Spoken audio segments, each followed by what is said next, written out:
contexto ha participado en diversos proyectos europeos, latinoamericanos y nacionales.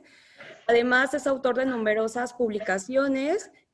Es miembro de múltiples comités de programa en conferencias y workshops en el ámbito internacional. Actualmente se desempeña como profesor investigador en el Centro de Investigación en Computación del Instituto Politécnico Nacional y es embajador de Open Knowledge Foundation. Y sin más, les cedo la palabra. Bueno, muchas gracias, Naxeli. Siempre me gusta poco que hablen de mí, me pongo como colorado. Entonces, les voy a pedir a los moderadores, por favor, a los panelistas, por favor, que pongan en mute sus micrófonos, porque se escucha un pequeño ruido de fondo y para que todos nuestros asistentes puedan escucharnos perfectamente. Muchas gracias. Bueno, gracias, Naxeli, por la presentación. Y quiero aprovechar también para agradecer al Instituto Panamericano de Geografía e Historia por esta invitación a moderar la primera sesión de este conversatorio IPGH, en el cual pues, hay mucho trabajo detrás de este primer evento. Así que quiero también aprovechar para felicitar al equipo de trabajo del secretario general, de César Rodríguez, más concretamente a Naxeli, a Vianey, a Jorge y a Joel, que también andan por aquí, por su gran trabajo para hacer esto una realidad hoy. Y también quiero aprovechar, antes de comenzar, para pedir una disculpa. Una disculpa porque, bueno, como podrán ver, entre los panelistas pues son todo figuras masculinas. Entonces, bueno, somos conscientes de la ausencia de una mujer, de un elemento femenino dentro de, además de que tenemos aquí a Naxeli, pero pues queríamos tener una invitada, una científica, una investigadora, una profesional que nos pudiera aportar su mirada en el contexto de la pandemia. Hicimos diferentes invitaciones, por diferentes circunstancias no fue posible. Somos conscientes de este hecho y por eso pedimos una disculpa, porque nos hubiera gustado tener un elemento de carácter femenino dentro de este primer conversatorio. Bueno, dicho esto, comenzamos. Bueno, comenzamos con este primer panel de afrontando la pandemia con una mirada geoespacial y en este contexto, pues decirles que la relevancia de la información geográfica para todos los que estamos aquí presentes, pues no es necesario decirlo, ¿no? Es un elemento fundamental. Se habla de que incluso el 90% de la información geográfica en la actualidad, el 90% de la información tiene un carácter geoespacial. Incluso en el contexto de la pandemia, bueno, pues han aparecido diferentes publicaciones a la forma de post y de diferentes elementos que van reflejando la importancia de la información geográfica en el contexto de la pandemia de COVID-19. Algunos de los ejemplos son los que vengo aquí a mostrar. Como ejemplos relevantes, incluso desde el Banco Mundial están reflejando el rol de la información geográfica o incluso el Foro Económico Mundial habla de la importancia o el porqué de los mapas para utilizarlos como respuesta al COVID-19. Y esto, como ven aquí, es, bueno, no sé si alcanzan a verlo, es del 19 de agosto de 2020, entonces es algo muy reciente, muy de actualidad, como es nuestra pandemia. Bueno, nuestra no, lamentablemente todas las estamos sufriendo. En este contexto, bueno, han surgido diferentes visualizaciones que reflejan la importancia de la información geográfica y algunos de los ejemplos o de los ejemplos más relevantes les quiero mostrar en este momento. Es, por ejemplo, el dashboard que generó la Organización Mundial de la Salud, bastante conocido a nivel mundial. Otro de los ejemplos que es muy relevante y muy conocido de sobra por la comunidad geoespacial es el de la propuesta de la Universidad Johns Hopkins, donde podemos ver pues, los casos de contagios a nivel mundial, las defunciones o incluso los elementos, las personas que se van recuperando. Un ejemplo similar es el de la Universidad de Oxford, donde pues, nos ofrecen una visualización donde la información geográfica es elemento fundamental para, digamos, para entender y comprender la evolución de la pandemia. E incluso los medios de comunicación están adoptando la información geográfica como elemento de referencia para, pues eso, para entender cómo evoluciona la situación en torno a la pandemia. Bueno, pero no son las únicas visualizaciones, hay miles, bueno, miles a lo mejor estoy exagerando, pero hay muchos repositorios, muchas páginas web, muchos posts, muchos blogs donde hacen referencia a múltiples visualizaciones de datos en torno a la pandemia.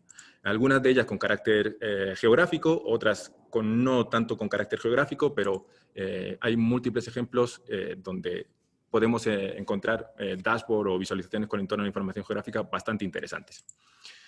En el contexto de la información geográfica, bueno, seguramente conocen el Grupo de Observación de la Tierra, GEO.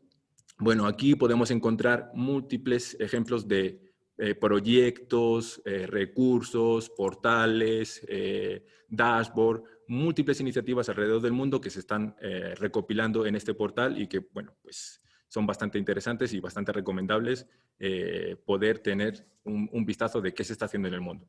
Como ven, siempre les estoy poniendo las referencias de las páginas web donde muestro la información. Y por último, pues la comunidad científica, además de estas visualizaciones, está generando elementos relevantes en cuanto a publicaciones, ¿no? Donde ya se está hablando, por ejemplo, de las necesidades de las nuevas necesidades de la comunidad GeoSign en torno al mapeo del COVID-19, elementos relacionados con las tecnologías móviles y el seguimiento de la pandemia en tiempo real, o incluso un escenario al que todos ya no somos ajenos, como es el contexto de Big Data. Muy bien, pero pues el moderador ya está abusando de la palabra. Entonces vamos a darle voz a nuestros panelistas. Ok. No, aún no. Aún no. Le queremos dar la voz a nuestros panelistas y entonces voy a presentar un poco cada una de las charlas, voy a contextualizarla un segundo para dar paso a nuestros panelistas. El primer panelista va a ser Paul Spicer y nos va a hablar sobre un tema, creo yo, que una mirada diferente de la pandemia. En cuanto a temas de solidaridad, en cuanto a temas de desalojos que se están produciendo, alrededor del mundo, una mirada bastante, siento que diferente y a la par que interesante. Entonces, voy a presentar brevemente a Paul. Paul es geógrafo y máster en geografía urbana por la Universidad de Frankfurt. Ha realizado estancias en la Universidad de Porto en Portugal y Sao Paulo en Brasil. Además, ha realizado investigaciones sobre culturas juveniles y resistencias en las periferias urbanas de ciudades como Nápoles, Sao Paulo y Estambul, en Turquía. Además, es miembro del colectivo Orangotango, donde conduce proyectos de arte colectivo en el espacio público. Además, ha sido coeditor, o está siendo coeditor, de un proyecto que se llama This is not an Atlas, y es coautor de procesos de cartografía colectiva en Europa y en América Latina, para facilitar el diálogo mundial de cartógrafos militantes. Entonces, Paul, cuando quieras nos puedes compartir. Vamos a compartir nosotros. Ok, vamos a compartir nosotros en una charla que se llama Mapeando la solidaridad, luchando. ¿Me puedes regresar, por favor? Luchando con los mapas. Muy bien, Paul. Era una prueba en realidad. Era una prueba para ver si te conocías tu título o no. Muchas gracias. Muchas gracias por la oportunidad de estar acá con ustedes y de compartir un poquito las experiencias que hicimos en los últimos meses, mapeando online colectivamente en el contexto de la pandemia. No sé si pueden mostrar los primeros slides.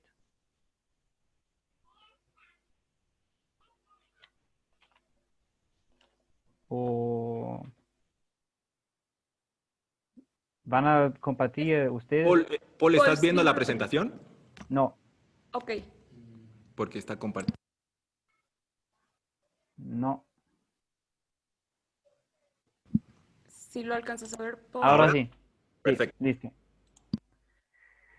Entonces, como dijiste, Luis, justamente hago parte de un colectivo que se llama Colectivo Orangotango.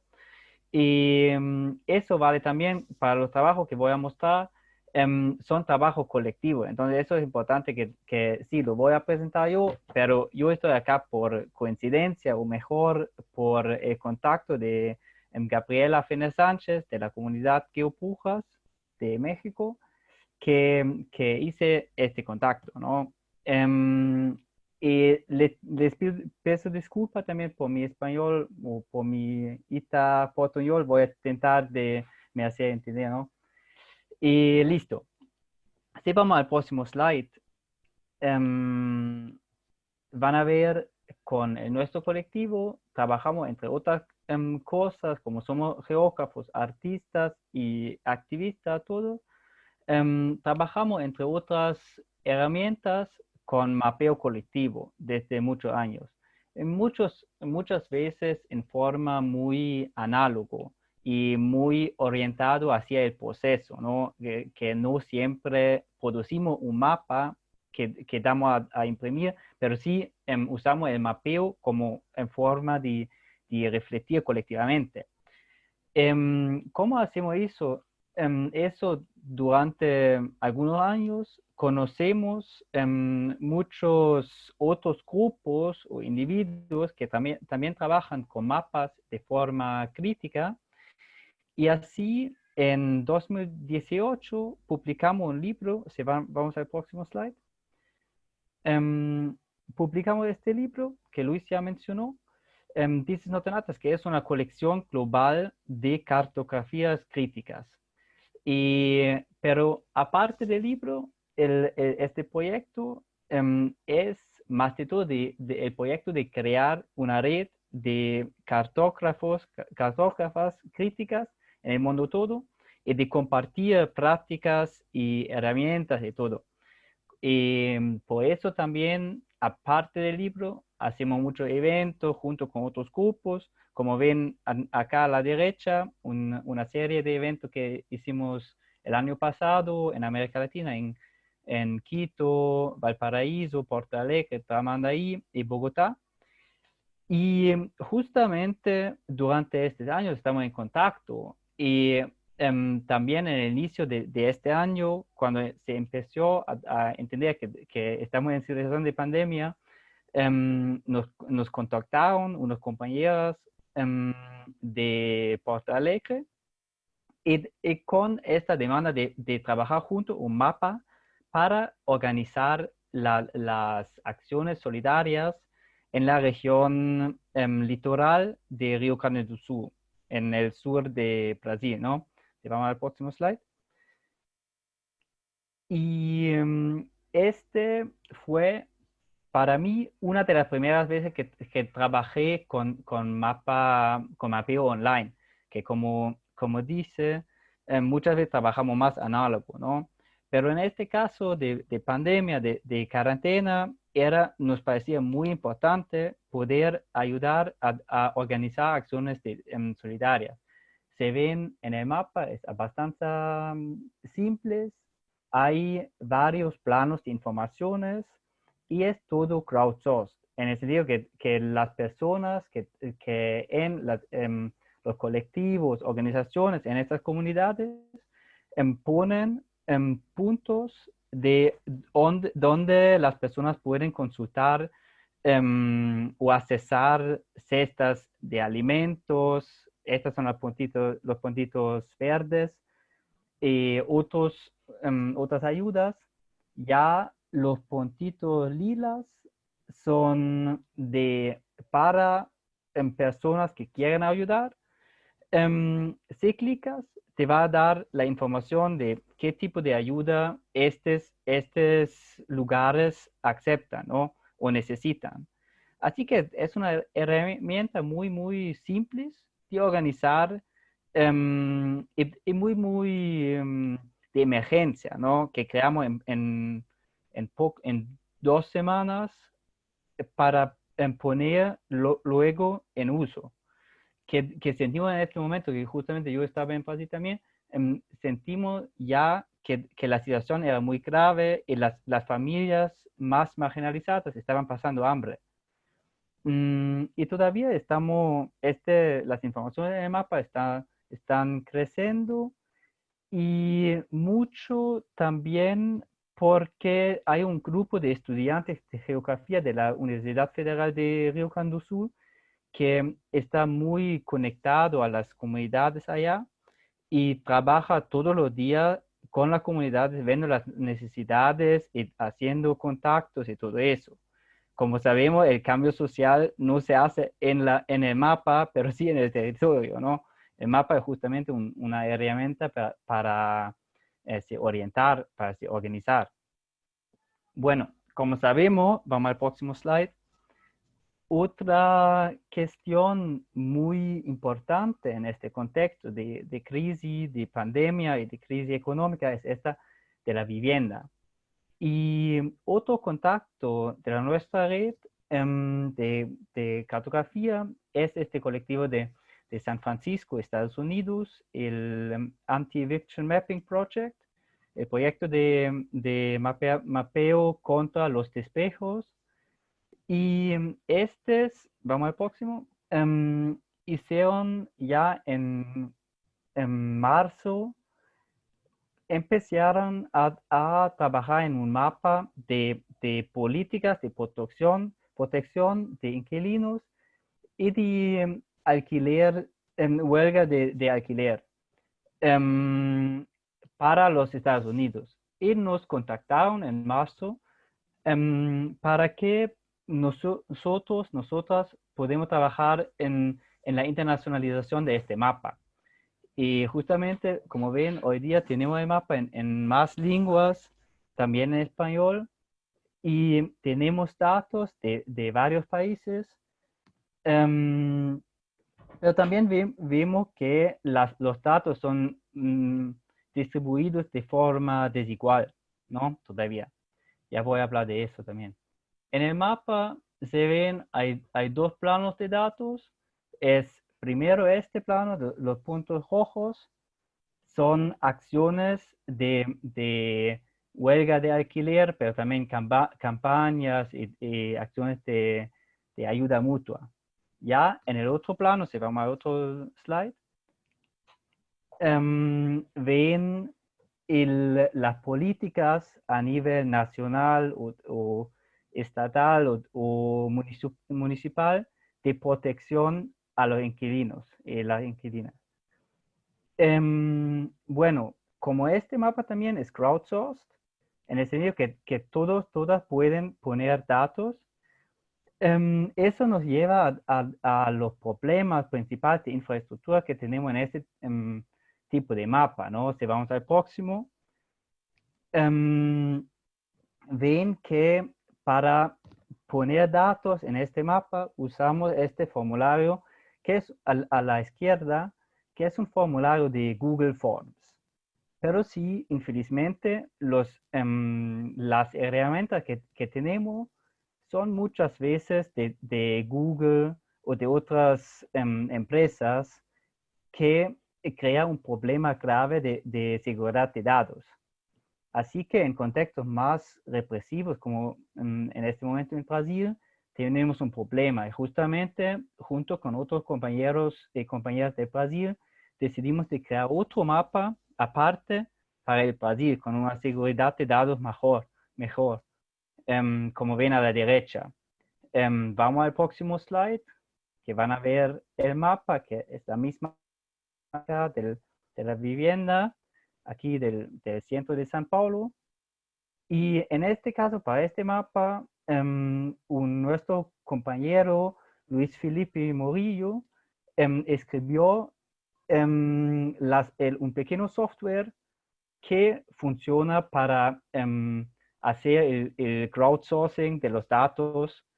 Y lo estoy mostrando a ustedes porque me parece muy importante en los próximos años que seguimos trabajar en esta dirección y crear herramientas seguras de mapeo colectivo online y también de representación no colonial, porque es como ven en la proyección del mapa que usamos en este caso también es todavía la proyección Mercator. Listo, ahí vamos. Como dirección de trabajar en el futuro. Ahí todavía el software que Luis Felipe escribió y que funciona para el mapa del Brasil. Y aquí estamos. Estoy muy alegre de discutir con ustedes también como ven, esto es una cuestión abierta para mí también, que recién empezamos a trabajar en esta situación y con estas condiciones nuevas. Entonces, muy feliz de estar aquí con ustedes y discutir juntos.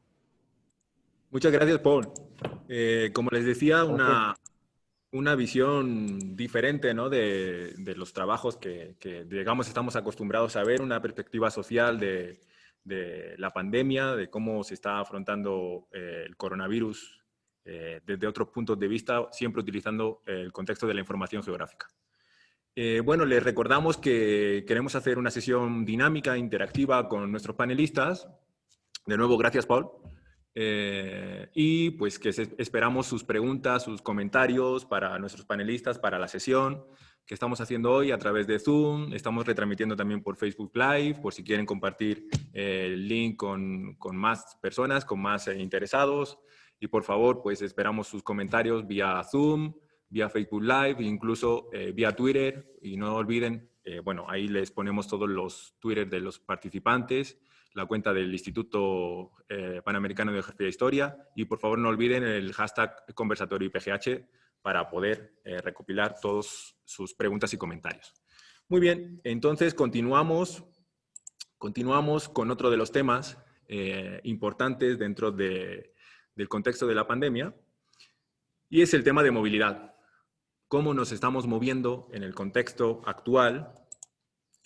Tan importante es este tema que incluso grandes compañías como Apple o Google han generado una serie de servicios para ver cómo nos estamos moviendo en los contextos, francamente, pues principalmente urbanos, ¿no? Pero no excluyendo otros dominios. Para ello, ahora, por favor, el siguiente,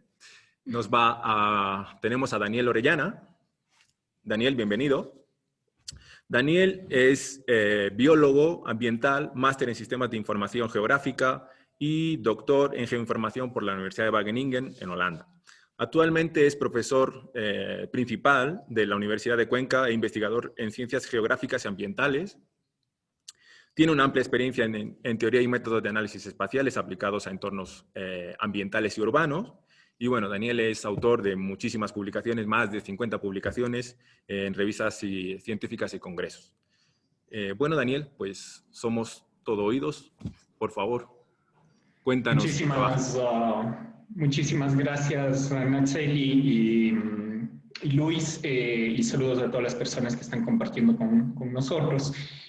Muy brevemente, quería el día de hoy contarles algunas de las experiencias con las que hemos estado trabajando en relación a la respuesta de la pandemia con varios investigadores, tanto de Ecuador como de otras partes del mundo, donde hemos estado intentando juntar, digamos, estas dos grandes áreas, ¿no? Las áreas de ciencias de la salud y las áreas de ciencias de la información geográfica, para intentar desarrollar modelos y escenarios que puedan explicar o que puedan ayudarnos a entender la evolución de la pandemia y los posibles escenarios futuros. Quiero el día de hoy compartir con ustedes dos de los modelos en los que hemos estado trabajando para explorar un poco las diferentes perspectivas y las posibilidades que puede ofrecer la geoinformación. El primer modelo es un modelo basado en agentes. Me confirman, creo que estamos viendo en pantalla, ¿no? Un modelo basado en agentes, que es un pequeño modelo conceptual ilustrativo que nos permite explorar y entender algunos de los procesos básicos de cómo la movilidad y los aspectos geográficos y espaciales son claves en la transmisión de la enfermedad de COVID-19 y otras enfermedades infecciosas. En este modelo lo que hacemos es crear un mundo sintético, crear un planeta o un universo sintético, que en este caso lo he dividido en dos países, ¿no? Es lo que ustedes están viendo en pantalla, este pequeño recuadro, dividido por una raya negra. Son dos países sintéticos. Cada uno de estos países tiene 500 habitantes y aleatoriamente entre esos 500 habitantes pues aparece una enfermedad infecciosa en 5 de ellos. Es decir, tenemos 5 personas infectadas con un virus, ¿sí? Y estas personas pues están en diferentes regiones de este país. Lo que vamos a hacer entonces es simular el proceso de contagio de esta enfermedad de forma similar a lo que sucede con COVID-19, es decir, una enfermedad que se transmite de contacto de persona a persona.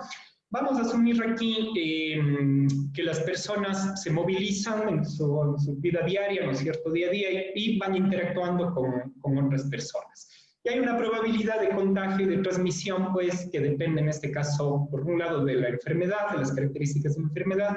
También depende del número de personas con las que nos contactemos, así como del tiempo de contacto que tenemos, y también de otras cosas, como por ejemplo la adopción de medidas personales. Sí, si es que yo tengo gripe y estornudo en el codo, en lugar de estornudar la mano y luego saludarte, o utilizo una mascarilla, pues esas probabilidades pueden cambiar. Vamos entonces a ver qué sucede con esta enfermedad el momento que empieza a pasar el tiempo.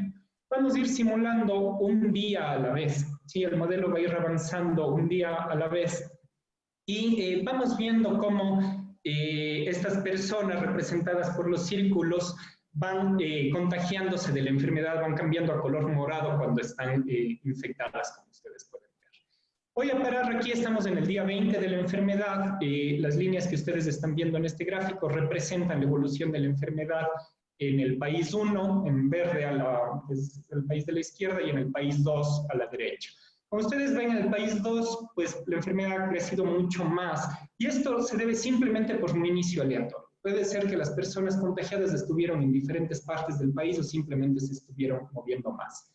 Pero ¿qué pasa si es que en este momento, en el país 2, se implementan medidas de restricción? ¿Sí?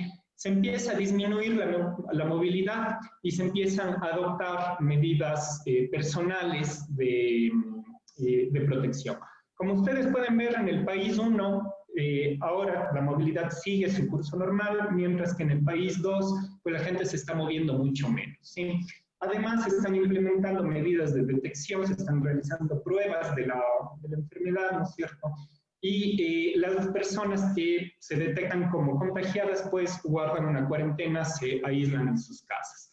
Como ustedes pueden ver en el gráfico de la izquierda, la trayectoria de la enfermedad ha cambiado para estos dos países, ¿no? En el país 2, pues empezó ya a disminuir, mientras que en el país 1 sigue creciendo. ¿Qué pasa si es que el país 2 vuelve a relajar nuevamente sus medidas y vuelve a reactivar la movilidad? Pues lo que vamos a terminar de ver es que nuevamente esa curva que parecía haberse controlado, esa evolución de la enfermedad que disminuía, va nuevamente a crecer. Y aquí vamos a ver estos efectos que estamos viendo ahora en la pandemia de COVID con respecto, por ejemplo, a los rebrotes que pueden haber de una enfermedad luego de que se relajan las medidas. Este obviamente es un escenario muy sencillo. Aquí también estamos permitiendo, por ejemplo, que las personas viajen de un país al otro y por lo tanto puedan transmitir la enfermedad, etc. Y podemos explorar una gran cantidad de escenarios. Este primer modelo creo que es muy útil en explicar procesos. No es tan bueno en términos de predecir exactamente qué es lo que va a suceder, pero sí nos permite ilustrar cómo funcionan las medidas de restricción de movilidad o la cuarentena o el efecto que pueden tener los programas de testeos. En el segundo modelo que quisiera compartirles el día de hoy es un modelo que está ya más basado en datos. ¿Sí? Es un modelo de redes espaciotemporales. En este modelo venimos trabajando ya desde abril bajo la siguiente lógica. Estamos conceptualizando en este caso a Ecuador y a las ciudades principalmente de Ecuador, a los cantones, a las municipalidades como una red de socioespacial, en el sentido de que son nodos, ¿no es cierto?, o puntos en el espacio que están conectados entre sí. Y estas conexiones están representadas principalmente por la movilidad de las personas. Para quienes no conocen Ecuador, pues aquí hacia el norte está Quito, la capital, ¿sí? Y la ciudad más grande de Ecuador, Guayaquil, se encuentra aquí en la costa. Las líneas que ustedes están viendo, pues simplemente son los niveles de conectividad que hay entre los diferentes cantones y ciudades del país, dependiendo de cuánta gente se moviliza entre estas ciudades, ¿sí? Y el gráfico de la izquierda representa los niveles de movilidad del país a lo largo del tiempo, ¿sí? La primera parte es la movilidad del mes de febrero en Ecuador. Como ven, se mantiene, digamos, relativamente estable, excepto este pico muy bajo aquí, que es un pico precisamente de carnaval, del feriado de carnaval, pues donde la gente en vacaciones, muchos han dejado de moverse, pero muchos otros también se han movido. ¿Por qué? Pues porque han aprovechado el feriado precisamente para viajar. Luego de este feriado de carnaval es precisamente cuando ha empezado el proceso infeccioso en Ecuador. A inicios de marzo se desata de una manera especialmente fuerte en Guayaquil y se implementan medidas de restricción de la movilidad. Como lo ven aquí, 18 de marzo inicia el confinamiento y la movilidad en todo el país decae en un 74%, es decir, que los ecuatorianos nos estábamos moviendo solamente un 25% de lo que nos moveríamos en condiciones normales. Y a partir de entonces, la movilidad se ha ido recuperando poco a poco. Principalmente en mayo podemos ver un salto importante, donde han empezado ya la relajación precisamente de algunas medidas, y a partir de junio una recuperación muy, muy importante, en la cual en este momento estimamos que la mayor parte de cantones tienen un nivel de movilidad apenas del 20% menos de lo normal, que generalmente se podría comparar a una época normal, digamos, del país, sin clases en escuelas, colegios y universidades. Esa es la situación actual del país. Entonces, lo que hemos ido haciendo es tratar de... aquí por usar una frase, vamos a predecir el pasado, ¿sí? Vamos a tratar de, entendiendo cómo ha sido esta movilidad en el país durante los meses de marzo, abril y mayo, vamos a ir explorando también en comparación de cómo ha ido evolucionando los casos de COVID en el país. El primer caso reportado fue a principios de marzo en Guayaquil, lo cual nos hace pensar que realmente el proceso infeccioso comenzó bastante antes, en febrero muy probablemente, y con alguna posibilidad incluso de que haya sido en enero. Esto quiere decir que ese pico que habíamos visto en carnaval puede también tener que ver algo importante con el proceso infeccioso en Guayaquil. Entonces, lo que vamos a hacer es empezar a estudiar cómo se ha movilizado la gente entre Guayaquil y diferentes sitios del país. La primera semana, esta ha sido la movilidad, las líneas que ustedes ven son proporcionales al número de personas que se movilizan entre diferentes puntos. Y estos pequeños puntos rojos representan precisamente los casos detectados también en otros lugares. Como ustedes ven, empiezan a aparecer semana a semana nuevos casos precisamente en aquellos sitios que están conectados, ¿sí?, con las principales ciudades y también con los sitios que empiezan a aparecer casos. Cada vez vamos avanzando una semana más y vamos viendo cómo crece el número de casos, también formándose precisamente estas agrupaciones espaciales, ¿no? Como un proceso de crecimiento muy fuerte, concentrado principalmente en Guayaquil y en los cantones que están fuertemente conectados a Guayaquil. Ya para la semana 15 del proceso epidémico, estamos hablando de mediados de abril, la mayor parte de cantones del Ecuador presentan ya algún caso de COVID, y las tasas de incidencia, las tasas de prevalencia, es decir, el número de casos por cada 100.000 habitantes, se presentan ya con una fuerte tendencia espacial. Podemos encontrar patrones espaciales en el país, y estos patrones espaciales están fuertemente relacionados precisamente con la movilidad, cómo se ha movilizado la gente, tanto entre cantones como dentro de cada uno de los cantones.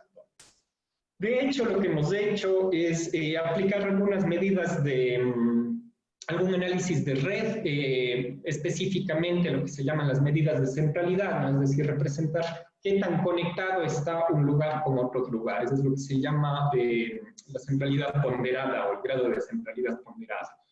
Es el mapa que ustedes ven aquí a la izquierda, mientras más amarillo, pues el grado de conectividad que tiene esa ciudad es mayor.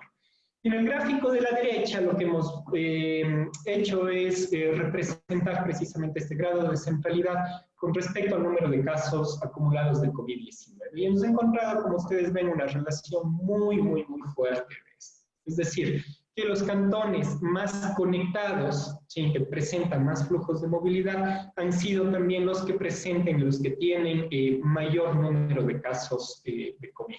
Y de hecho, esta tendencia va fortaleciéndose de cierta manera, va profundizándose según avanza la epidemia.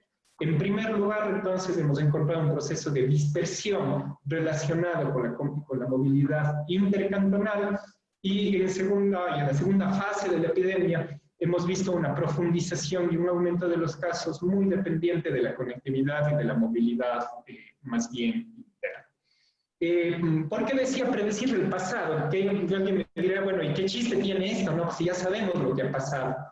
Pues yo diría que sabemos en parte.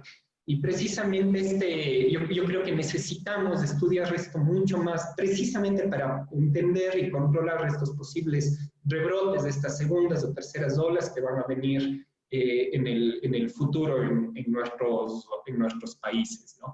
Esto nos permite ir generando precisamente escenarios ya de propagación y reevaluando ya algunas de las medidas de restricción que se podrían tener. Los dos mapas que están viendo en este momento en pantalla, en el de la izquierda, es pues un escenario donde simplemente la enfermedad hubiese seguido su curso natural sin ningún tipo de medidas de contención. Mientras que en el caso de la derecha, ustedes están viendo un supuesto escenario en el que se logra restringir la movilidad del 50% de las personas y se logra detectar adecuadamente al 50% de los contagiados. En ese caso, ustedes ven el famoso proceso de aplanamiento de la curva, ¿no es cierto?, donde el proceso infeccioso es más lento, es decir, viene mucho más tarde. El pico no se da hasta el año 2021, donde ojalá pues tengamos ya una vacuna.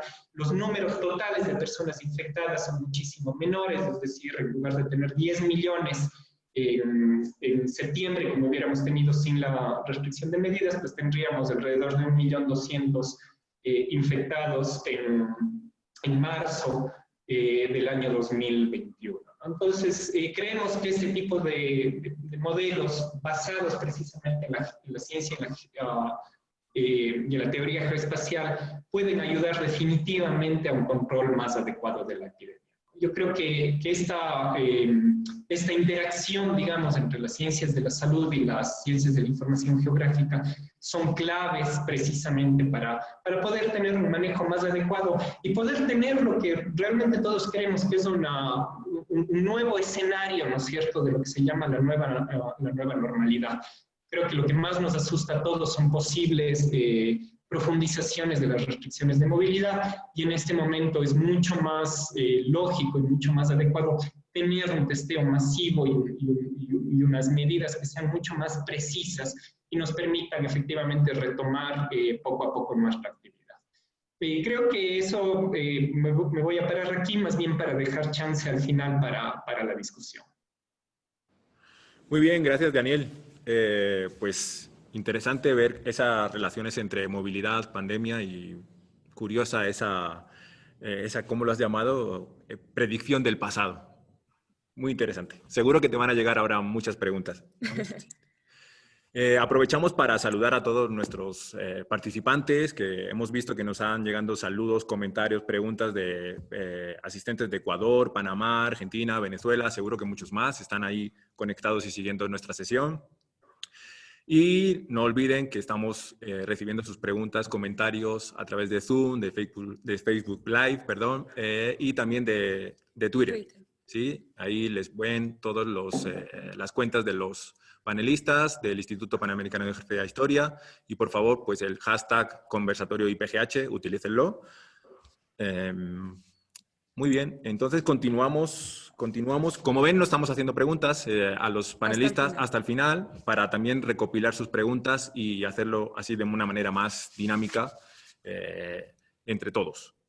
Bueno, continuamos con estas visiones de la pandemia que estamos sufriendo todos, y una visión también, digamos, diferente en cuanto a temas de relación del coronavirus con calidad del aire.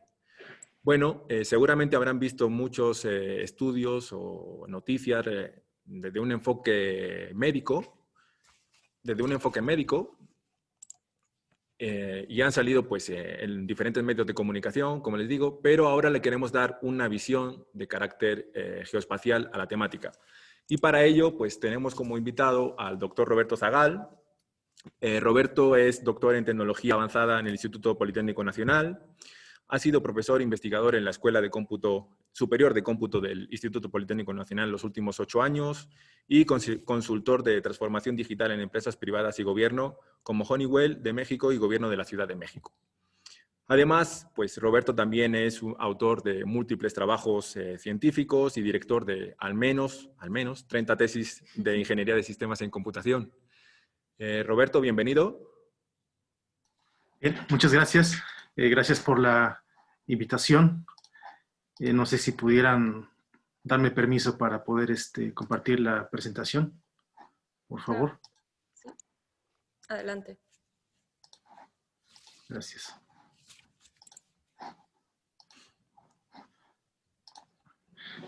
Bien, muchas gracias a todos. Bienvenidos. Voy a explicar un poco un trabajo de investigación que hemos realizado entre diferentes universidades, entre el Politécnico y la Universidad Naval de Brest en Francia. Y bueno, vamos a contextualizar la situación del COVID-19 en la dimensión social y en la dimensión ambiental, como ya lo comentaba Luis.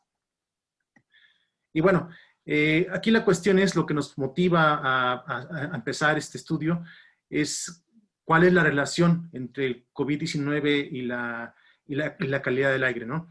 Hay diversos estudios donde, por ejemplo, manifiestan que la exposición a contaminantes de PM10, PM2.5 y CO, por ejemplo, pues han degradado la calidad del aire en ciertas poblaciones. Hay muchos estudios, por ejemplo, en China, por ejemplo, en Europa. Es un área que ya está muy bien estudiada, ¿no?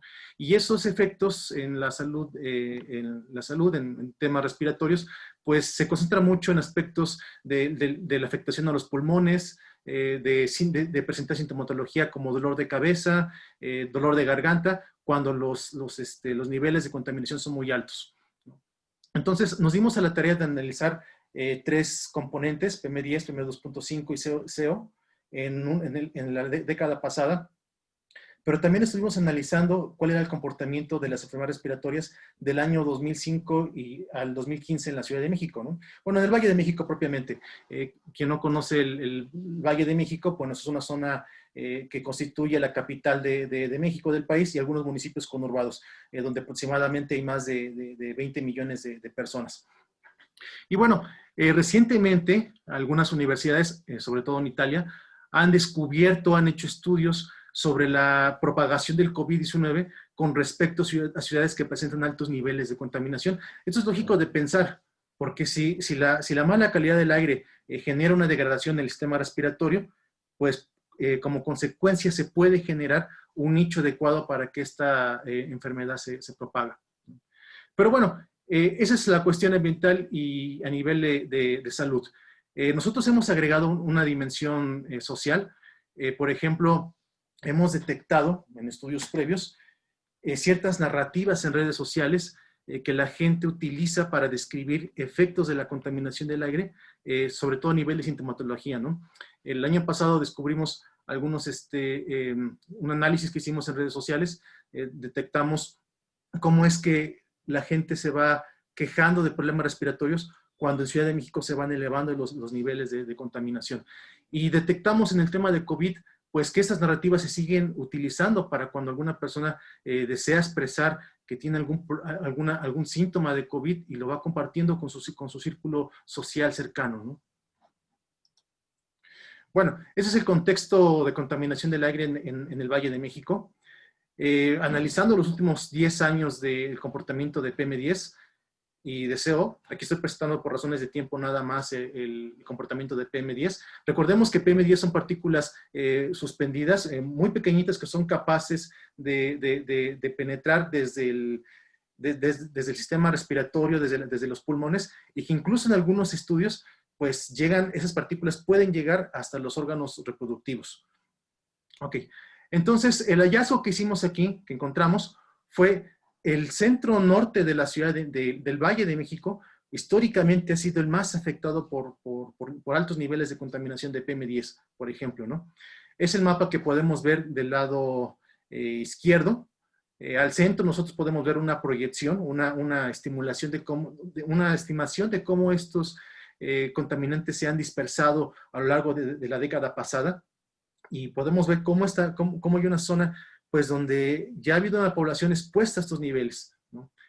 Curiosamente, bueno, yo no puedo decir que sea la causa principal, pero pues estas zonas pues también coincide con áreas, con municipios, con ciudades donde el COVID ha presentado altos niveles, donde han habido un número de casos importantes.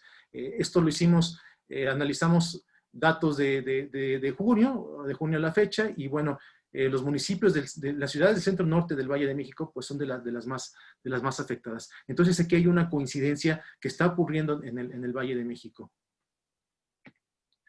Bien, pero por otro lado, nosotros, como lo había comentado al principio, en 2019, hicimos una pequeña estudio, recolectamos algunos datos de redes sociales y fuimos descubriendo cómo ciertos tópicos, ciertos temas, por ejemplo, ardor de garganta, ardor de ojos, problemas al respirar, ¿no? Dolor en el pecho, ¿sí? Estos tópicos emergen en redes sociales cuando efectivamente pues, hay estos niveles altos de contaminación, pero emergen en esas zonas donde históricamente han habido estos niveles altos de contaminación. Como podemos ver en el mapa de la izquierda, ¿no? Aquí podemos ver cómo se van emergiendo, es la ubicación de estos tópicos.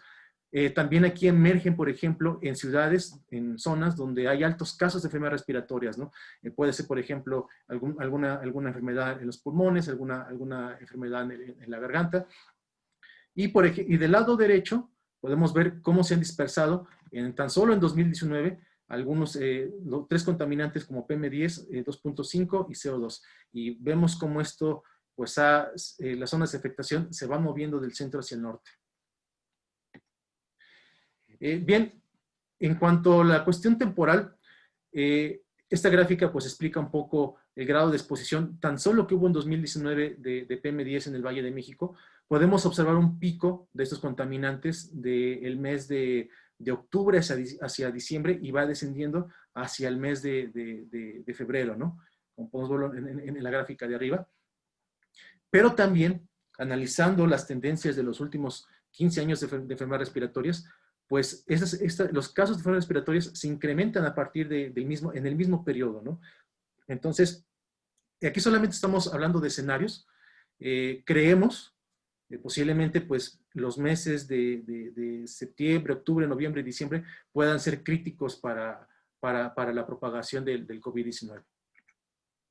Y bueno, hemos analizado un poco los datos que hemos recopilado a partir de que la pandemia empezó en Ciudad de México. Recopilamos datos del mes de abril al mes de junio. Extraímos alrededor de 80,000 datos de Twitter geolocalizados. Y bueno, encontramos un patrón, ¿no? Ustedes podrán ver aquí una palabra que dice dolor, dice cabeza, por ejemplo. Ajá. Son alguna sintomatología que las personas van presentando en esas regiones y que lo van expresando en redes sociales, ¿no? ¿Qué es lo que trato de explicar con todo esto, no? Pues que no solamente podemos plantear escenarios donde la propagación del COVID-19 pueda complicarse, ¿no? Sino que también podemos de alguna manera ir caracterizando cómo la pandemia pues va afectando a nivel social, ¿no? En ciertas regiones, desde un contexto geográfico y temporal. Bueno, por mi parte sería todo y pues cedo el espacio para las preguntas y respuestas. Muy bien, Roberto, muchas gracias por esas coincidencias que no parecen casuales entre coronavirus y calidad del aire, ¿no? Muy interesante. Muy bien, saludos de nuevo a todos nuestros seguidores, a toda la gente que nos está viendo. Se nos incorporan o saludan gente de Chile, Bolivia, Nicaragua, Brasil. Saludos a todos. Venezuela, Ecuador, Panamá. Gracias, saludos a todos. Les recordamos que seguimos recibiendo sus preguntas a través de Zoom, de que estamos por Facebook Live, estamos recibiendo preguntas, comentarios, saludos, incluso a través de Twitter. Les recordamos las cuentas de nuestros panelistas para que también nos sigan. Publicamos ahí cosas que a nosotros nos parecen interesantes y queremos compartir con la comunidad. Y bueno, no olviden poner el hashtag conversatorio IPGH para recibir sus preguntas a través de Twitter. Muy bien, continuamos con la sesión de, ahora sí, de preguntas y respuestas. Y bueno, como ya al principio me disculpé por esta presencia tan masculina de nuestro panel, pues quiero invitar, o he invitado a Naxeli a participar en esta sesión de preguntas y respuestas por parte de nuestras preguntas del público y por parte también nuestra a los panelistas. Invito a Naxeli a que se incorpore a esta sesión y casi que le cedo la palabra para que ella inaugure, por lo mal que me siento de que todos somos aquí hombres, entonces queremos una voz femenina, por favor. Bueno, pues gracias a todos los panelistas. Creo que pues han mostrado diferentes evidencias de la utilización de la información geográfica en el contexto de la pandemia. Pero bueno, algo muy importante es que a mí me encantaría conocer su punto de vista sobre la influencia de la información geoespacial en este contexto. Entonces, quiero poner como, ahora sí que la pregunta general para ustedes, que consideran que es un elemento de referencia en los procesos de toma de decisiones para la gestión del COVID o, por lo contrario, no se está considerando. Queremos saber qué opinan. Sí, y bueno, si pueden activar sus micrófonos, creo que es el momento. Incluso se valen respuestas políticamente no correctas.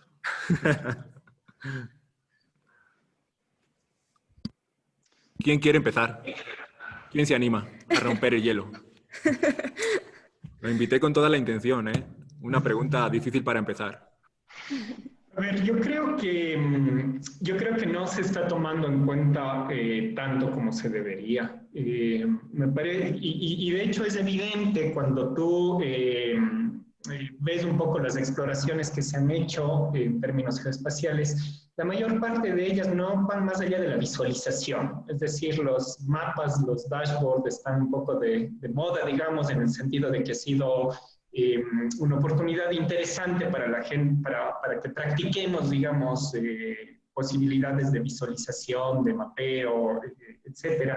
Pero se han quedado hasta allí. Voy a decir que, de hecho, hay muchos casos en que incluso este tipo de prácticas han estado mal hechas y mal conducidas, que pueden llevar incluso a lo contrario, es decir, a tomar decisiones erróneas basadas en mala evidencia. Sí, y no solamente hablando de la calidad de los datos, porque eso también creo que es un tema que hay que hablar, sino también en malas prácticas cartográficas, malas prácticas de visualización, malas prácticas de análisis. Es innumerable el número de mapas que he visto, por ejemplo, mapas de Coropleta reportando números de casos, no números absolutos, cuando sabemos que desde el punto de vista cartográfico esto es uno de los peores errores que puedes cometer en cartografía y en representación espacial, ¿no? Entonces yo creo que nos falta un camino fuerte por andar en la región. Creo que es muy importante promover, si quieres, un proceso de alfabetización geográfica en cierto sentido, porque yo creo que la información geográfica y el análisis espacial va a aumentar las posibilidades de manejo y de respuesta adecuada de forma exponencial. Y es una pena que no lo estemos haciendo, sobre todo ahora que hay este tipo de información. No creo que tenemos excusas de decir no tenemos datos, no tenemos software. El mejor software geoespacial en este momento generalmente es software libre. Hay capacidades instaladas en la región, así que yo creo que esto es también un llamado de atención de parte y parte, tanto a autoridades gubernamentales, ¿no es cierto?, pero también a los académicos y a los profesionales de las ciencias de la información geográfica para abordar este proceso de una forma un poco más amplia. Muy bien. ¿Quién más quiere opinar sobre la pregunta de Naxeli? Roberto, Paul.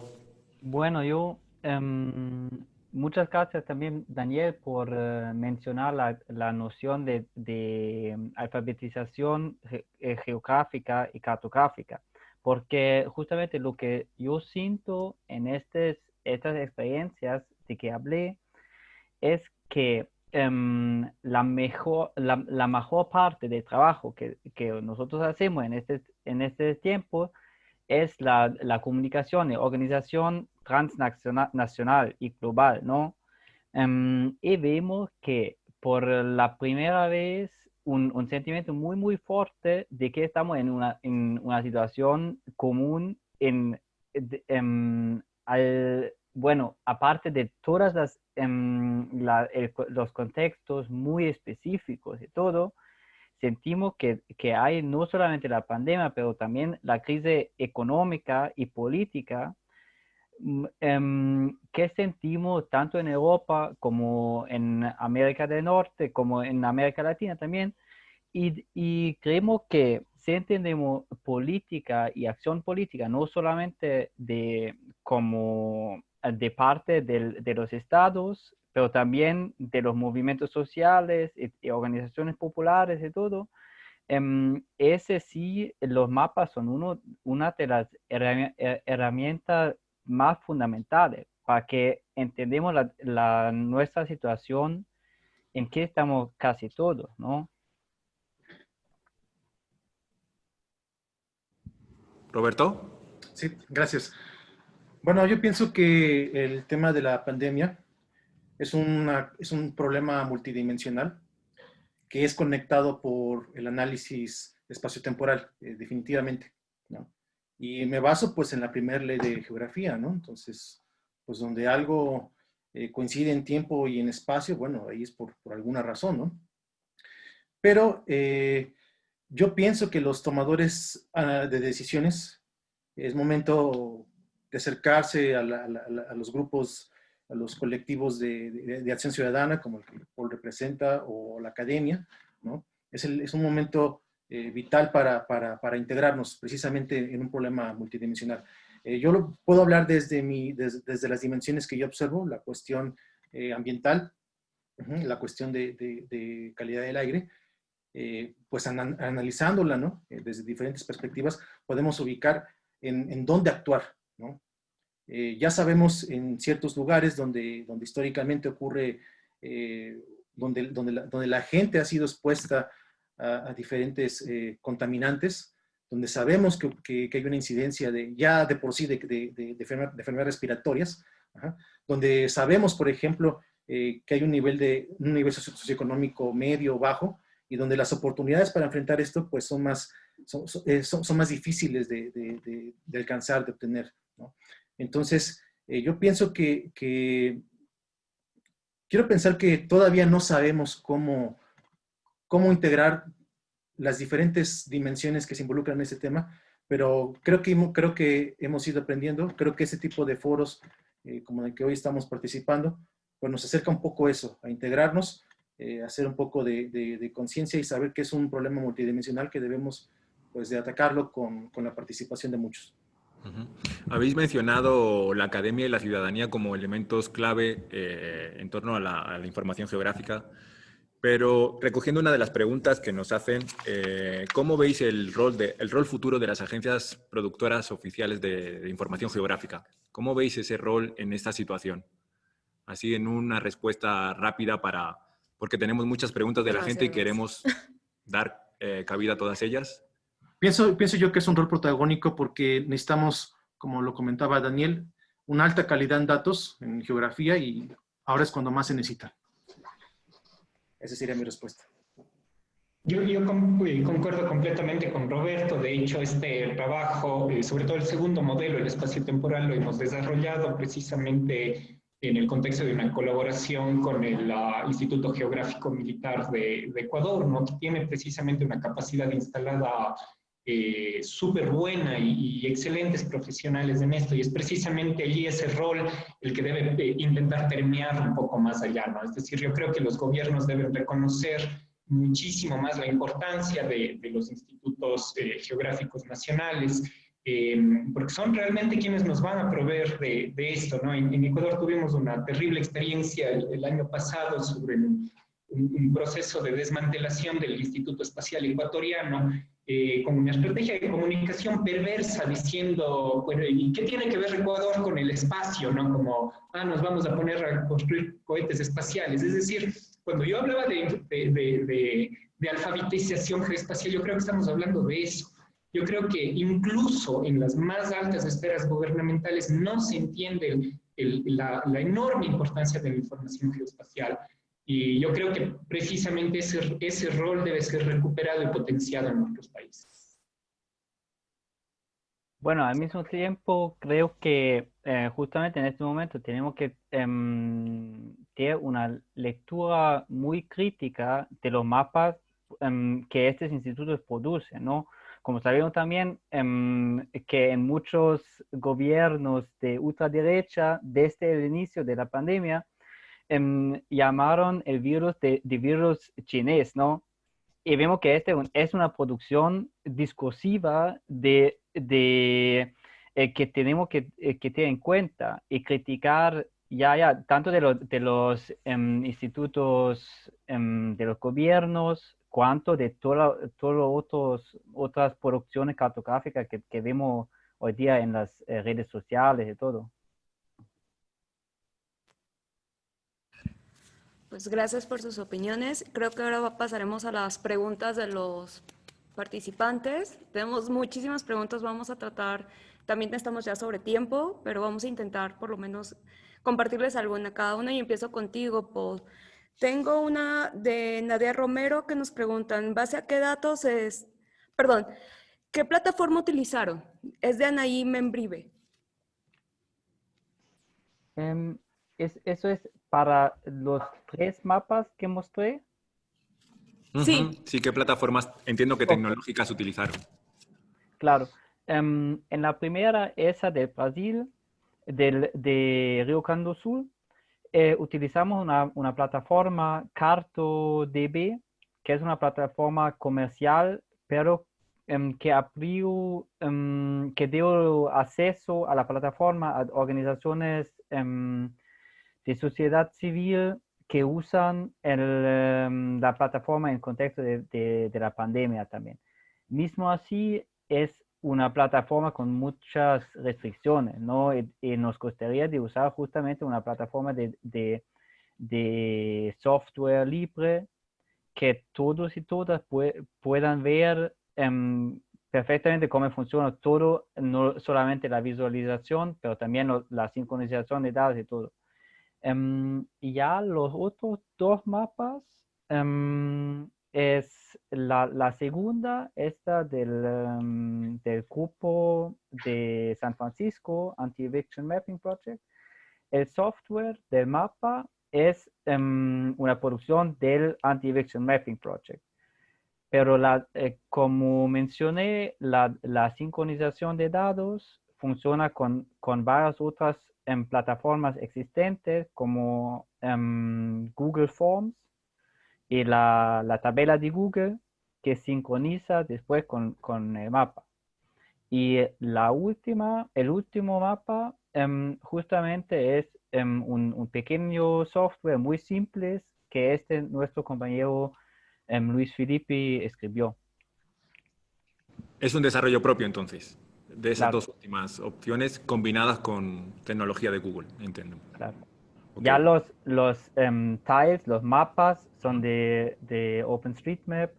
Okay. El primero es de Carto. Ok. Gracias, Paul. Yo tengo una para Daniel.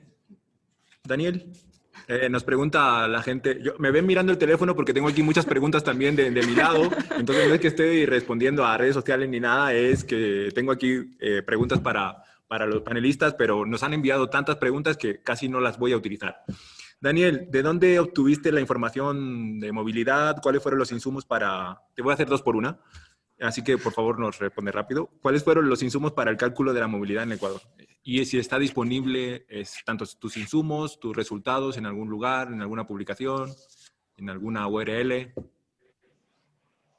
Sí, a ver, nosotros hemos estado utilizando datos de diferentes fuentes.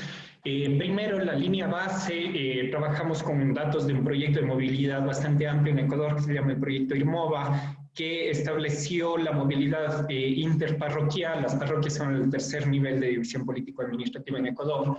Estableció esta movilidad para una línea base en el 2019 y estos datos son obtenidos a partir precisamente del análisis de registros de conectividad celular, ¿no? No son individualizados, es decir, no son datos de personas o de individuos, sino son datos agregados en flujos parecidos a los que yo les envié. Y el segundo set de datos, que ya es durante la pandemia, viene también en algunos casos de registros de telefonía celular y también de la base de datos de Google Community Reports, donde también se ha hecho un análisis similar. Precisamente este gráfico de línea de tiempo que yo les mostré viene desde allí. Google Community Reports está disponible para todo el mundo donde existan suficientes datos. Los datos de telefonía celular pues dependen un poco de las políticas internas de cada país, ¿no? Aquí en el Ecuador se ha hecho un acuerdo con algunas operadoras telefónicas para acceder a estos datos de forma agregada y anonimizada, y de hecho vamos a estar analizando esos datos durante todo este año. Es importantísimo recordar aquí que todos los datos que provengan de fuentes tecnológicas de este tipo tienen un fuerte sesgo socioeconómico, ¿no? Porque obviamente están representando la movilidad de diferentes sectores de la población con diferentes pesos. Por ejemplo, los estratos socioeconómicos más altos tienen mayor accesibilidad a planes de datos de teléfono celular y por lo tanto tienen más uso. Y eso puede implicar una sobrerepresentación de estos sectores de la población en los datos de movilidad. Todo esto es importante, pues, tomarlo en cuenta cuando se hacen este tipo de análisis. Gracias, Daniel. Bueno, pues pasamos con Roberto. Roberto, tenemos una consulta de Rebeca. Dice, quisiera saber de qué manera realizó las estadísticas a través de redes sociales y con cuánto tiempo de estudio. Sí, bueno, nosotros recabamos tan solo para los datos de COVID-19 del 1 de abril al 30 de mayo. En esos 2 meses, en ese periodo de tiempo, obtuvimos aproximadamente 80,000 tweets que son específicos del tema de COVID-19. Bueno, ocupamos palabras clave para poderlo extraer, COVID-19, coronavirus. Entonces, de alguna manera podemos tener cierto grado de estimación, de poder esperar que la información que estamos obteniendo pues está relacionada al tema, ¿no? ¿Dónde la hicimos? Bueno, pues extrajimos principalmente información donde ya sabíamos que se presentaban estos niveles altos de contaminación, pero también lo hicimos en cada delegación y municipio del Valle de México, ¿no? Y bueno, esos datos posteriormente pues se ocupan algunas técnicas de lenguaje natural para poderlos sintetizar y poder extraer cuáles son los tópicos, o es decir, las palabras clave más importantes que describen a esa masa de percepción social. Muchas gracias, Roberto. Bueno, yo tengo ahora una para Paul. La voy a mezclar con una de los participantes, con una que tenía aquí anotada. Paul, ¿cómo y por qué surge esta iniciativa de mapear la solidaridad y los desalojos, ¿no? Esa es como la parte mía, y la combinada con la del público o de los participantes es, ¿cuáles son las estrategias de difusión de estos mapas de ayuda, de solidaridad? Gracias. Bueno, obviamente el tema de la vivienda es un tema omnipresente, no solamente en contexto de crisis, de pandemia, pero también antes. Y justamente los cupos con quien trabajamos en eso son cupos existentes ya de antes, ¿no? Este cupo de San Francisco, Estados Unidos, trabaja hace muchos años con esta temática en la región de San Francisco, que es la vivienda un tema muy, muy importante allá, porque justamente cuando la empresa, con el valor de las casas aumenta cada vez, ya justamente con la crisis económica que vemos ahora, es claro que la vivienda es una cuestión muy, muy urgente porque todos ellos y ellas que no trabajan más, que no tienen más salario, todavía teóricamente tendrían que pagar el alquiler. Y entonces este mapa de San Francisco tiene justamente esta intención de presionar las políticas para que creen medidas de protección de inquilinos, ¿no? Porque no es posible. Ya a la otra pregunta, la difusión funciona principalmente por, otra vez, grupos existentes, ¿no? Grupos que trabajan esta temática en otros países que ya existían y que ahora se están creando movilizaciones y campañas de huelga de alquiler, por ejemplo, en países como Italia, muy grandes, nuestros amigos que conocemos hace mucho tiempo, y estamos en contacto y utilizamos estos mapas juntos, ¿no? Pero sí, todo eso no se hace sin el contacto directo con el territorio, con las comunidades. Claro. Perfecto, pues gracias. Daniel, paso contigo y te voy a hacer un 2x1 en preguntas. La primera es, ¿cómo podríamos utilizar estos patrones de movilidad de los ciudadanos para conseguir una movilidad más segura en tiempos de pandemia y si son replicables estos modelos en otras ciudades o países? A ver, con respecto a la primera, yo creo que esa es la pregunta de oro. ¿Cómo volvemos a una reactivación segura? Obviamente, si yo tuviera la respuesta, probablemente sería el héroe aquí y no la tengo, definitivamente. Sin embargo, yo creo que este tipo de modelos pueden al menos irnos o pueden informar precisamente cuáles son los niveles, vamos a llamar, aceptables de riesgo y de reactivación económica en este sentido, ¿no? O en otras palabras, ¿qué tanto se puede reactivar la movilidad tomando en cuenta la capacidad que tiene un país o una sociedad de manejar los casos que vayan apareciendo? Recordemos que la pandemia se va a quedar, la pandemia no va a desaparecer mágicamente. Pero eso no quiere decir que sea inmanejable, ¿sí? El que sea inevitable no quiere decir que sea inmanejable. Yo creo que debemos precisamente, me robo otra frase, es aprender a manejar lo inevitable para evitar lo inmanejable, ¿no es cierto? Que es lo que está pasando en algunos países, se está volviendo inmanejable.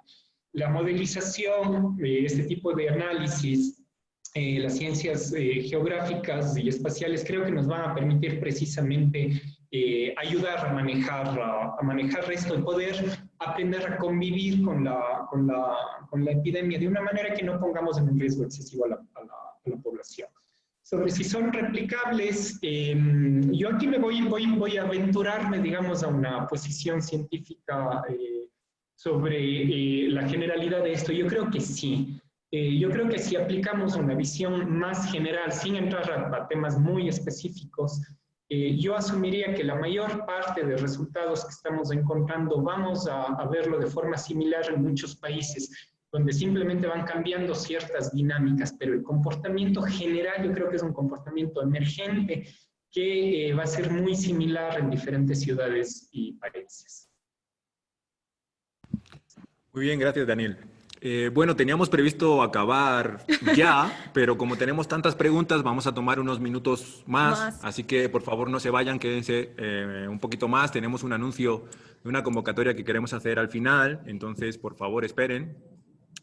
Y tenemos una para Roberto. Roberto, has hablado sobre temas de calidad del aire, redes sociales y cómo afecta eso con el coronavirus, pero nos preguntan si has utilizado propuestas, o sea, si has utilizado conjuntos de datos relacionados con la influenza.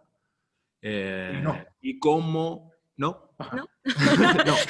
No, definitivamente no, pero lo que sí puedo comentar es que los datos de enfermedades respiratorias que hemos tomado en cuenta tienen que ver, tan solo puedo comentarles que en los últimos, bueno, del 2005 al 2015, aproximadamente existieron 40,000, si no mal, más o menos, 40,000 casos de pulmonía atípica. O sea, en 10 años, ¿no? Y bueno, en México, pues, se ha asociado la pulmonía típica, pues, como una consecuencia del COVID, ¿no? En algunos casos así se ha registrado. Entonces, digo, pongo este dato para dimensionar, ¿no? En 10 años, 2010 al 2015, aproximadamente 40,000 casos de pulmonía típica, y en tan solo 4 o 5 meses ya rebasamos esa cantidad, ¿no? Entonces, otra forma también de ver el impacto, ¿no? Claro que si tomamos los datos de la influenza, bueno, podríamos hacer un análisis de tendencias históricas y bueno, y tal vez allí podríamos tratar de estimar qué podemos esperar en ciertas regiones, ¿no? Entonces, como lo dije, pues hoy más que nunca la cuestión geoespacial es crítica, es protagónica. Gracias, Roberto. Te vemos como una sombra.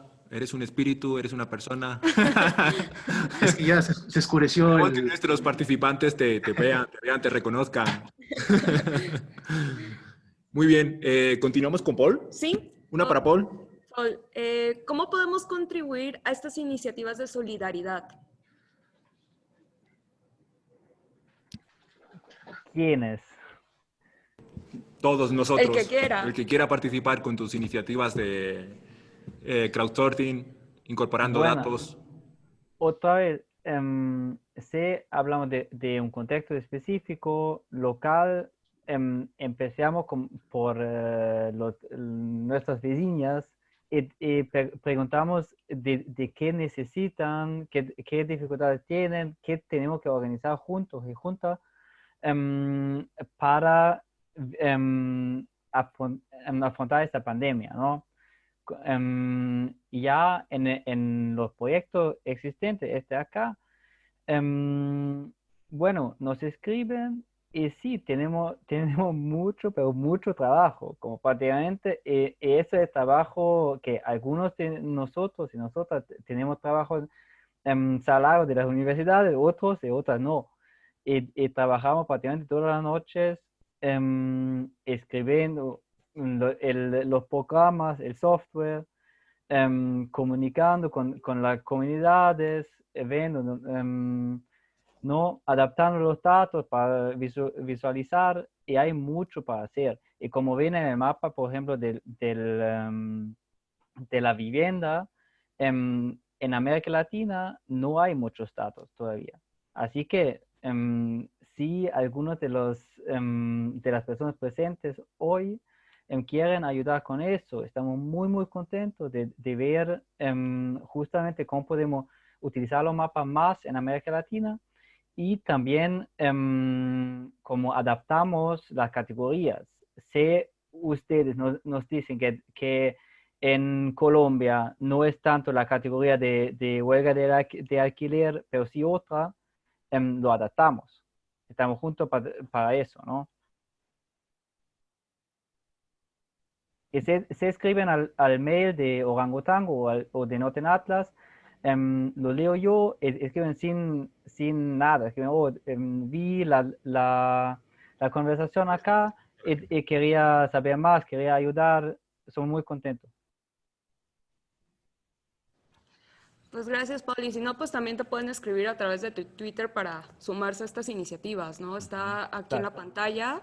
Y bueno, vamos a pasar con Daniel. ¿Con Daniel? Sí, continuamos con Daniel. Una disculpa si no estamos contestando question and answers. Estamos tratando de jalar la mayoría de preguntas posibles, lamentablemente. Y sorprendentemente, yo estoy muy feliz que hayan llegado tantas. Vamos a tratar de darle respuesta a la mayoría. ¿Sí? Daniel, yo tengo una para ti, que también la voy a combinar con una del público y una partecita que tenía aquí anotada. Nos preguntan sobre la movilidad rural. Has hablado de ciudades y demás, pero el contexto de modelado de movilidad en el ambiente, en el escenario, los territorios rurales, ¿lo has abordado? Que es una fantástica pregunta. A ver, los modelos que yo les he mostrado son territoriales, es decir, no están haciendo una distinción específica entre área urbana y rural. El nivel de agregación es parroquial, que comprende áreas urbanas y rurales, ¿no? Sin embargo, esta distinción es extremadamente importante y los próximos meses nos dedicaremos precisamente a entender esto un poco mejor. ¿Por qué es tan importante? Porque en general se ha visto que los niveles de contacto físico interpersonal en áreas rurales generalmente son más bajos. Sin embargo, muchas áreas rurales, sobre todo en Latinoamérica, dependen fuertemente de las áreas urbanas para una gran cantidad de bienes y servicios, tanto públicos como privados. Y eso implica que una población que en principio tiene bajos niveles de contacto con la población rural, ¿no es cierto?, tiene que acudir a las ciudades donde precisamente hay las tasas más altas de infección y exponerse. Y no solamente exponerse, sino también la posibilidad de trasladar la enfermedad o de aumentar la conectividad con el área rural y por lo tanto provocar un proceso de transmisión de la enfermedad en áreas donde en otros casos no habría.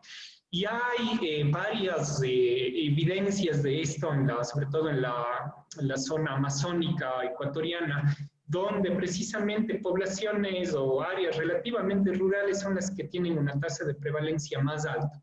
Muy poquita gente dispersa en un gran territorio, sin embargo, un proceso infeccioso que se pueda dar dentro de una comunidad eleva, ¿no es cierto?, muchísimo esas tasas. Que cuando tú ves en números absolutos no parecen tantos, porque te dicen, pues aquí hay solo 200 casos, pero 200 casos en una comunidad de 1.500 personas, pues es una tasa altísima.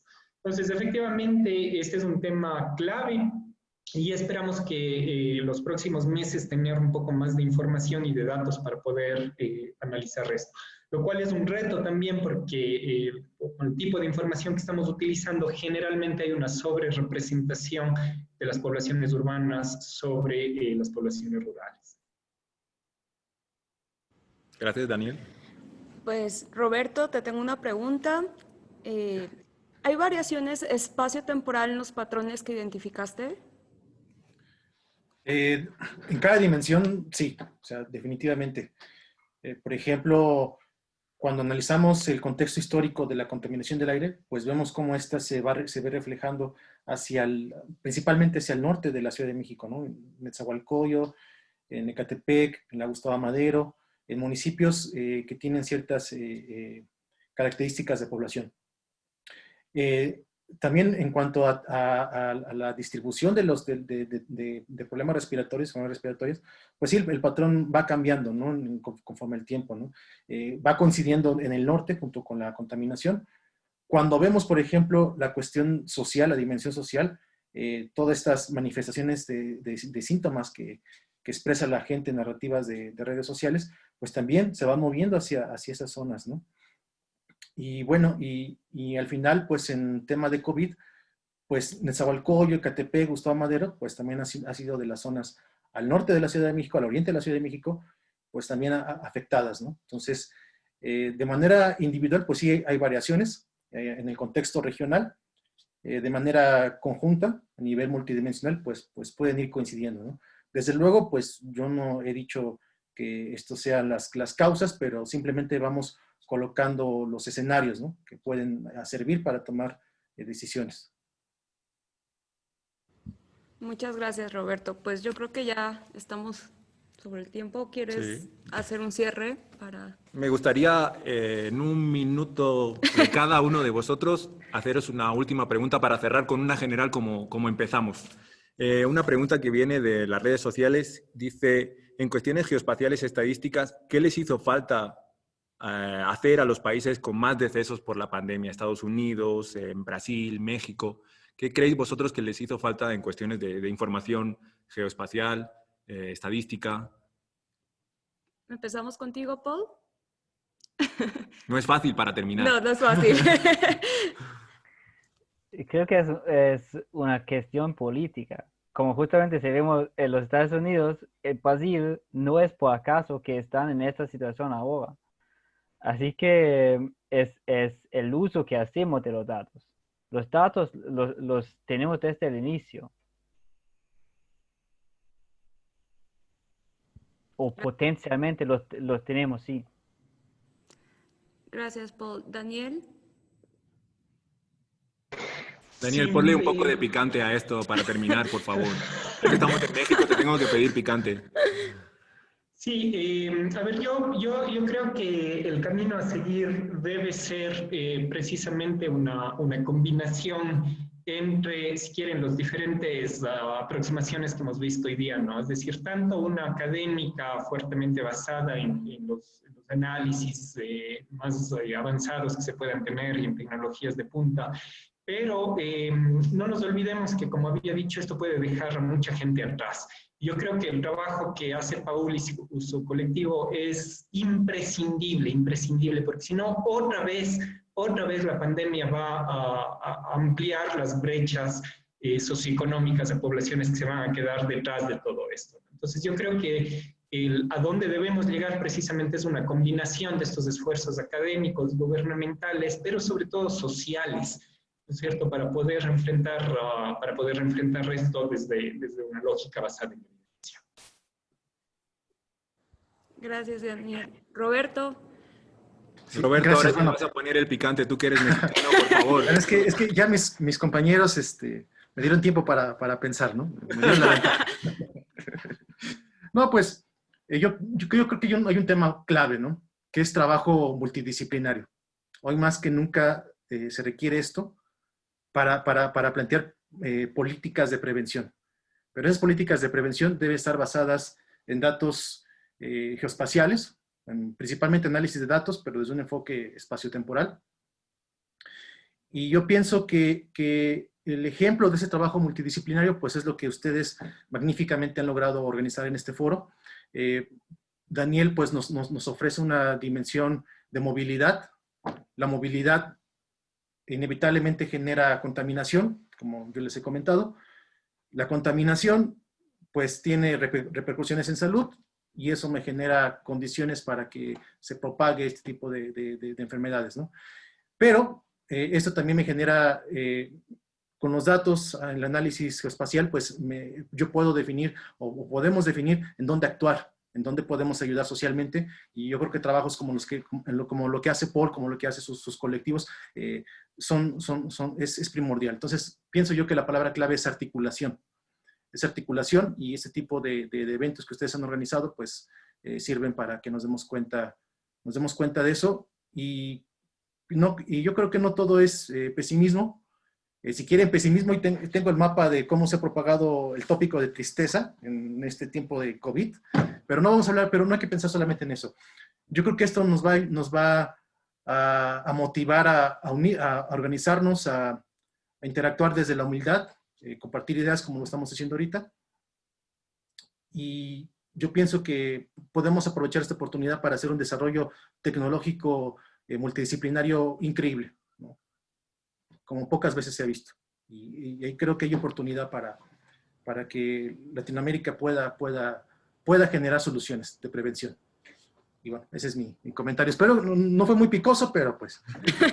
Eso es lo que fue. Pero fue esperanzador, fue positivo. A mí me encantó esas palabras tuyas. Excelentes para terminar. Muy bien, en esa línea, ayer yo anunciaba vía LinkedIn que estábamos preparando estamos trabajando con el equipo del Instituto Panamericano de Geografía e Historia una convocatoria, porque sabemos que, bueno, hoy hemos podido presentar 3 trabajos, pero sabemos que en la comunidad panamericana hay miles de propuestas, miles de trabajos interesantísimos y queremos conocerlos. Queremos ver cuál es esa mirada geoespacial que le están dando los diferentes investigadores, científicos, académicos, profesionales, empresas privadas, que están trabajando, incluso... estudiantes, sí, academia... la perspectiva social que nos hemos recogido hoy con Paul. Queremos conocer esos trabajos. Estamos trabajando en una propuesta de convocatoria un poco más detallada, en la que queremos conocer sus trabajos a través de un video. Queremos ayudar a difundir todo el trabajo que se está haciendo en el contexto panamericano. Y bueno, en ese sentido, bueno, inicialmente estamos pensando en unos requisitos muy básicos de que nos envíen un video de una máxima duración de 2 minutos, porque pues sabemos que videos muy largos pues a todos nos aburren un poco, aunque sea algo muy interesante. Entonces queremos que sea algo muy sintético, que se pueda abrir pues desde cualquier herramienta reproductora de videos. Hay algunos de los formatos más utilizados. Y bueno, estamos trabajando, como les digo, con el equipo del instituto en esta convocatoria. Vamos a difundir los detalles en breve, pero las personas que estén interesadas pues pueden escribir inicialmente un correo electrónico a esa dirección que ahí ven, ipgh.redes@gmail.com, y les agradecemos si nos envían en el asunto COVID geoespacial, y esperamos recibir muchos mails hasta que se nos llene el buzón y tengamos que comprar más espacio tengan que comprar ellos. El secretario general anda por ahí, entonces le pediremos financiación para este tema. Ahora que salga me tirará de las orejas por decir esto. Pero esperamos pronto definir esos criterios, que van a ser muy sencillos, porque queremos recibir y conocer todos esos trabajos, y pues se van a difundir a través de todas las redes sociales del instituto. Entonces, pero desde ya estaban abiertas esa invitación a esas visiones, esas miradas geoespaciales de la pandemia en el contexto pues, que estamos viviendo, sufriendo. Entonces queremos conocer todos esos trabajos. Por favor, envíennos sus correos electrónicos a esta dirección que les digo, ipgh.redes@gmail.com. Y por mi parte, pues simplemente finalizar, darles las gracias a los panelistas, a todos los asistentes. Ya he anotado aquí Ecuador, Panamá, Argentina, Venezuela, México, Chile, Bolivia, Nicaragua, Brasil, España, Paraguay, incluso Escocia. Entonces, fantástico. Muchas gracias a todos. Ha sido un placer. Y pues le doy la palabra a Naxeli para que, por favor.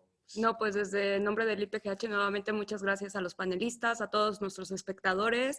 Esperamos que les haya gustado mucho y los seguimos invitando a participar en las siguientes charlas del conversatorio del IPGH, que la que se aproxima es el próximo jueves 17 de septiembre. A la misma hora aquí vamos a estar, y pues muchas gracias a todos. En breve les estaremos enviando un reconocimiento por su participación a los panelistas, y nuevamente muchas gracias. Sin ustedes esto no hubiera sido posible.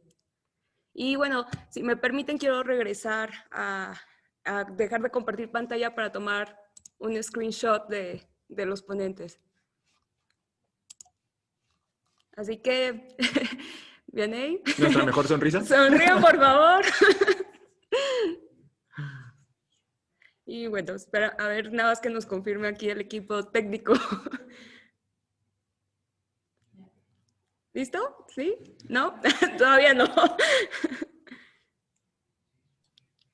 Pueden hacer el trabajo de Photoshop para que...